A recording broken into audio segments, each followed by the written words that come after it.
Welcome back to West Texas View. Welcome back to the West Texas View. I'm Johnny Lou Avery, and Jeremy Newsom, a senior airman with the Air Force, is here talking to us about the opportunities available in the Air Force. And he's the recruiter for this area. And as I understand it, and correct me if I'm wrong, Jeremy, you came in with your career path, but you had an opportunity to take out and do a 2 or 3 year stint as a recruiter. Yes, ma'am. And so you were sent then to the Permian Basin area. Yes, and so you will be here with your family for about a total of about 4 years. Yes, ma'am. Got 3 more years to go. And then approximately where will you, do you have any idea where you'll go from there? Not really at this point. I'll find out about a year before my time is able for me to leave. Then I'll find out exactly where I'm going to go. Okay, great. And so hopefully your wife will be through with her college degree by then. Yes, ma'am. and your daughter will be just getting ready to start elementary school. That's perfect planning. My goodness. And we were talking just before the break about recreational and hobby facilities that are available, and that's a really important thing to the military because they want you to stay in shape. And, yes, ma'am. And also the camaraderie that goes with playing together and doing things together. And I asked you while the cameras were turned off if there were competitive teams where you competed, like an intramural team where you compete with another Air Force base, or you compete against the Army or something like that. There's those opportunities to continue that competition going on, because there's always a competition.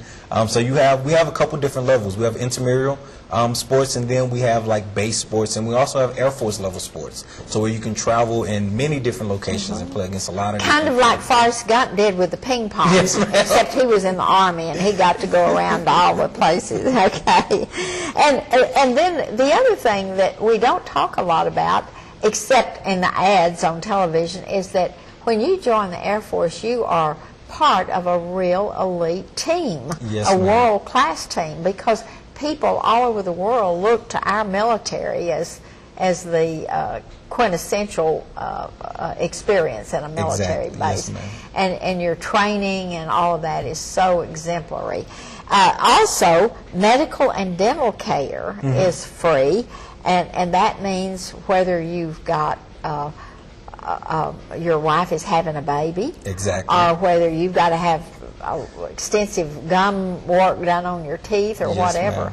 And when you do it, do they have their own medical facilities on base, or do they send you somewhere? It all depends on the severity of the cause. Like, I've had knee surgery since I've been in the Air Force, and for something like that, you're going to go off base. So if you're at a location that has a hospital on the base, then of course our doctors, our medical people, they're going to take care of you. But there are certain things to where we have to send you off to a different location for certain type of specialties to get a specialist. So if you have to go to a private group outside the Air Force, then the Air Force still pays for it? Yes, ma'am. Okay. Absolutely, 100%. Okay. And then unmatched education and training opportunities, and we've already talked about that a little bit.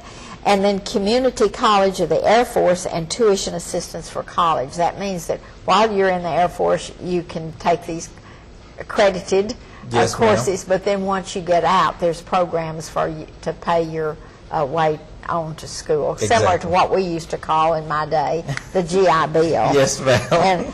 And then, but the technology, I'm still hung up on that, because I know that you want to keep that very much up to date, but do they bring people in to teach you, or do they have their own teachers that teach you air conditioning and heating? Or all of your career fields, you're gonna have your own people teaching you. So we're gonna have Air Force members that's teaching us, but they've learned it from the civilian side they've learned it from other individuals, from the manufacturers, or exactly. whoever. And they're gonna train us to teach each other. Well, how much pride is there still in the military about serving and protecting our freedom? Is this still the patriotism? Is that still a really important part of our military? Yes, ma'am, it definitely is. When you put this uniform on every day, you should I always stand up proud. It makes me stand up a little bit taller every time I put the uniform on. Especially when you're in a lovely area like the Midland, Odessa area, where individuals are always stopping you, thank you for what you do. And that really gives me the pride to just continue to go. And I'll be sad 15 years from now when I have to take this uniform off because I love it.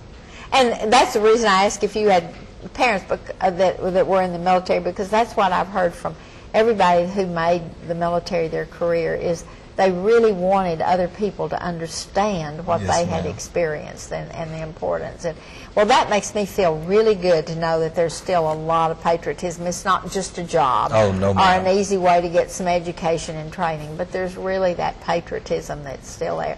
And the other thing that you mentioned that I thought was so important is the discipline that is drilled into you and the structure that is drilled into you, so that when you get out of the military, you are going to know how to take charge. Yes, ma'am. Regardless of where you're working, whether you're working for yourself or whether you're working for someone else, you're going to be a self-starter. Exactly. You're going to know how to plan a job and execute the job and not procrastinate and get it done.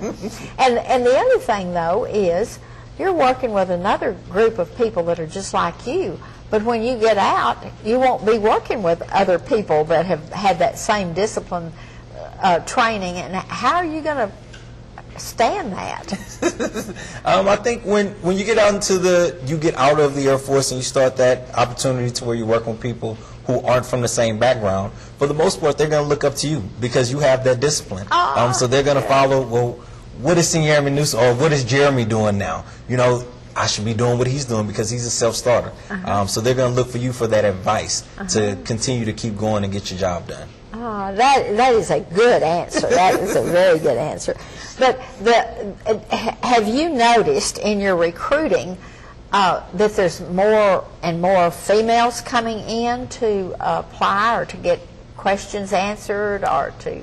Yes, ma'am. I've at least about 2 or 3 times a day, I have 4 or 5 females walking in the office, just because they want the same opportunity as males do, as males have, to get out there and serve their country, show that pride that they have, and get the same opportunities that we may have. So I have a lot of females who are interested in the Air Force and in the military in general, because they want the opportunity to stand on their feet just like everyone else. Well, this has been so interesting. We're going to come back in just a minute and finish this conversation, but we're going to take a break right now. We'll see you in just a minute. Stay tuned. West Texas View will be right back.